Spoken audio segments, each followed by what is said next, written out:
Well বন্ধুরা, আজকে আলোচনা করব স্পিড ট্র্যাম্পিং নিয়ে। অ্যান্ড স্পিড ট্র্যাম্পিং মোস্টলি ব্যবহার করা হয় আপনার ভিডিওকে স্লো ফাস্ট করার জন্য, অ্যান্ড সেই ভিডিওটাকে স্মুথ স্লো ফাস্ট করার জন্য স্পিড ট্র্যাম্পিং ব্যবহার করা হয়। না হলে আমার মতে স্পিড ট্র্যাম্পিং কোনো কাজের না।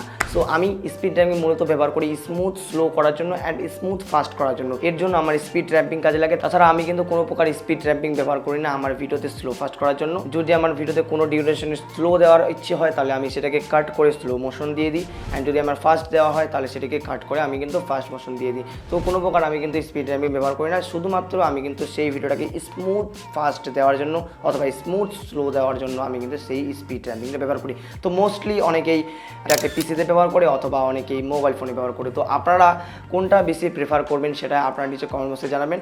অ্যান্ড সেটা জানানো খুবই জরুরি যে নেক্সট ভিডিওগুলো আমি যে আনবো আমরা পিসিতে আনবো নাকি মোবাইল ফোনে আনবো সেটা অবশ্যই আমার জানানো দরকার যে আপনারা কোনটা বেশি ইউজ করেন। তো সেই নিয়ে কিন্তু আমি ভিডিও আলোচনা করবো। তো অবশ্যই আপনারা নিচে কমেন্ট বক্সে জানাবেন যে মোবাইল ফোন নাকি পিসি। তো এটা অবশ্যই নিচে কমেন্ট বক্সে জানাবেন। সো আজকে আলোচনা করবো মোবাইল ফোনেই, যে মোবাইল ফোনে আপনারা কীভাবে স্পিড ট্র্যাম্পিং করতে পারেন অ্যান্ড বিগিনারের জন্য একটা স্পিড ট্র্যাম্পিংয়ের সঠিক নিয়ম কী হতে পারে সেটা আজকের এই ভিডিওতে জানাবো। তো অবশ্যই ভিডিওটা আপনারা সম্পূর্ণ দেখে কিন্তু কোথাও যাবেন না, ভিডিওটা সম্পূর্ণ দেখবেন, তাহলে কিন্তু আপনারা বিগিনার লেভেলের স্পিড ট্র্যাম্পিং কিন্তু খুব ইজিলি করতে পারেন আপনাদের মোবাইল ফোনে। সো ভিডিওটি শুরু করা যাক, লেটস স্টার্ট। তো ফার্স্ট অফ অল যে টপিক নিয়ে আলোচনা করবো সেটা হচ্ছে স্পিড র্যাম্পিং।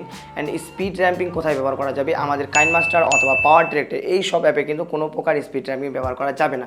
তো কোন অ্যাপে যাবে? সেটা হচ্ছে ভিএন। তো ভিএন অ্যাপে আপনাদের এই কাজটি করতে হবে যে কাজটি আপনাদের মূলত করে দেখাবো। সো ফার্স্ট অফ অল দেখতে পাচ্ছেন এখানে আমি ভিএন অ্যাপটিকে ওপেন করে নিয়েছি। অ্যান্ড ভিএন অ্যাপটিকে ওপেন করানোর পর সিম্পলি একটা ফুটেজ আমি ইম্পোর্ট করে নিয়েছি, যে ফুটেজটাতে আমি কিন্তু স্লো মোশন দিব, যেটা স্পিড র্যাম্পিংয়ের দ্বারা আপনাদের স্পিডে ক্লিক করতে হবে। অ্যান্ড আপনারা দেখতে পাচ্ছেন স্পিড র্যাম্পিংয়ের কিন্তু ইন্টারফেসটা চলে এসেছে।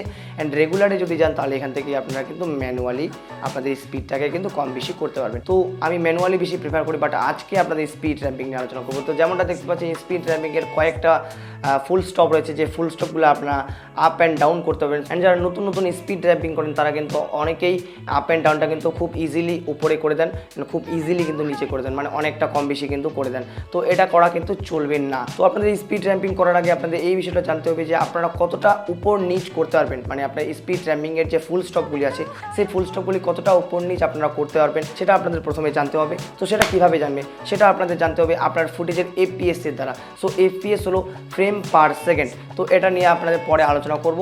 তো ফ্রেম পার সেকেন্ড আপনাদের জানানো উচিত। অনেকের ভিডিওতে থাকে 30 এফপিএস, অনেকের ভিডিও থাকে 60 এফপিএস। তো যে ফুটেজটা দেখতে পাচ্ছেন এই ফুটেজটা আমার কিন্তু 60 এফপিএস। তো আপনারা কীভাবে জানবেন যে আপনার ফুটেজটা কত এফপিএসে শ্যুট করা রয়েছে? তো আমি যদি এই ফুটেজটাকে 60 এফপিএসে শ্যুট করে থাকি তাহলে এই 60 এফপিএসের ফুটেজটাকে আমরা কতটা স্লো মোশন দিতে পারবো, মানে কতটা এক্স স্লো মোশন আমরা ডাউন করতে পারবো। তো এটাই জানানো প্রয়োজন। তো সিম্পলি এর জন্য আপনাদের যেতে হবে পাওয়ার ডিরেক্টরে। সো পাওয়ার ডিরেক্টর আপনারা দেখতে পাচ্ছেন আমি অ্যাপসটিকে ওপেন করে নিয়েছি। অ্যান্ড ওপেন করার পর সিম্পলি সেই ফুটেজটাকে আমি কিন্তু ইম্পোর্ট করে নিয়েছি। অ্যান্ড ইম্পোর্ট করে নেওয়ার পর সিম্পলি আপনারা কীভাবে জানতে পারবেন এই ফুটেজটাকে ইম্পোর্ট করতে হবে। অ্যান্ড ইম্পোর্ট করার পর স্পিডে ক্লিক করতে হবে, মানে এটাকে স্পিডটাকে একটু নড়াচড়া করতে হবে। অ্যান্ড নড়াচড়া করার পর দেখতে পাচ্ছেন এই ফুটেজটা আমি প্রথমেই বলেছি এটা 60 এফপিএসে রেকর্ড করা।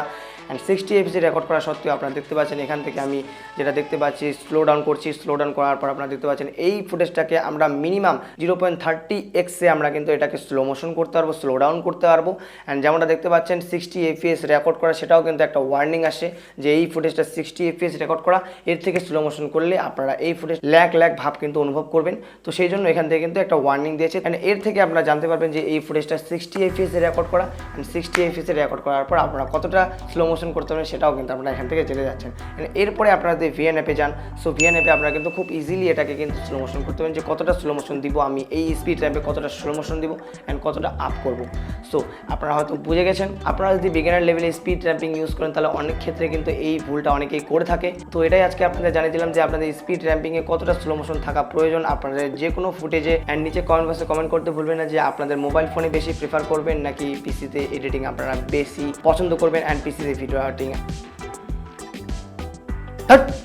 তো নিচে কমেন্ট বক্সে অবশ্যই কমেন্ট করে জানাবেন যে আপনারা কোন ডিভাইসে সব থেকে বেশি এডিটিং করেন।